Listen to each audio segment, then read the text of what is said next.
ಒಂದ್ ಕಡೆ ಎಣ್ಣೆ ಹಂಚಿಕೆ ಆದ್ರೆ ಇನ್ನೊಂದ್ ಕಡೆ ಅಕ್ರಮ ಮದ್ಯ ಮಾರಾಟದ ವಿರುದ್ಧ ಗ್ರಾಮಸ್ಥರು ಸಿಡಿದೆದ್ದಿದ್ರು.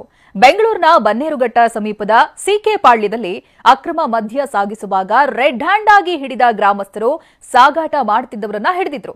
ಬೈಕ್ನಲ್ಲಿ ಅಕ್ರಮವಾಗಿ ಮದ್ಯ ಸಾಗಿಸುತ್ತಿದ್ದಂತ ವೇಳೆ ಅವರನ್ನ ಹಿಡಿದಿದ್ದಾರೆ. ಹೊಮ್ಮದೇವನಹಳ್ಳಿ ಬಳಿಯ ಸುಧಾ ವೈನ್ಸ್ ಬಾರ್ನಲ್ಲಿ ಮದ್ಯ ಸಾಗಾಟ ಮಾಡಲಾಗ್ತಾ ಇತ್ತು. ಗ್ರಾಮದ ಅಂಗಡಿ ಹಾಗೆ ಕೆಲ ಮನೆಗಳಿಗೆ ಮದ್ಯ ಸರಬರಾಜನ್ನ ಮಾಡಲಾಗ್ತಾ ಇತ್ತು.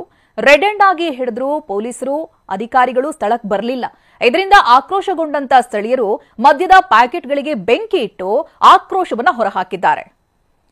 ನೋಡಿ, ಗ್ರಾಮಸ್ಥರೇ ಹಿಡಿದಿರೋದು ಮದ್ಯ ಸಾಗಿಸ್ತಾ ಇದ್ದವರನ್ನ, ಅಕ್ರಮವಾಗಿ ಮದ್ಯ ಸಾಗಿಸ್ತಾ ಇದ್ರು ಅಂತ ಗ್ರಾಮಸ್ಥರೆಲ್ಲರೂ ಸೇರಿ ಮದ್ಯ ಸಾಗಿಸ್ತಾ ಇದ್ದವ್ರಂತರ ಹಿಡಿತಾರೆ. ಆದ್ರೆ ಅಧಿಕಾರಿಗಳು, ಪೊಲೀಸರು ಯಾರೂ ಬರಲಿಲ್ಲ ಅಂತ ಆಕ್ರೋಶಗೊಂಡು ಸುಟ್ಟು ಹಾಕಿದ್ದಾರೆ. ಅದನ್ನ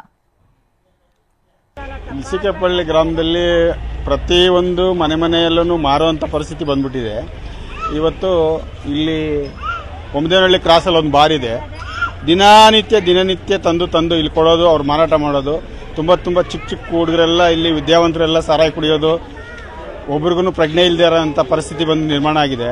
ಅದಕ್ಕೆ ಅವ್ರು ತಗೊಂಡ್ಬರ್ತಾ ಇದ್ರು. ನಾವೇ ನೋಡಿ ಗ್ರಾಮಸ್ಥರೆಲ್ಲ ಸತತವಾಗಿ ನಡೀತಾ ಇದೆ. ಸುಮಾರು ದಿನಗಳಿಂದ ನಾವು ಅದನ್ನು ಹೇಳ್ತಾನೆ ಇದ್ದೀವಿ, ಯಾರು ಗಮನಕ್ಕೆ ತಗೊಂತಾ ಇಲ್ಲ.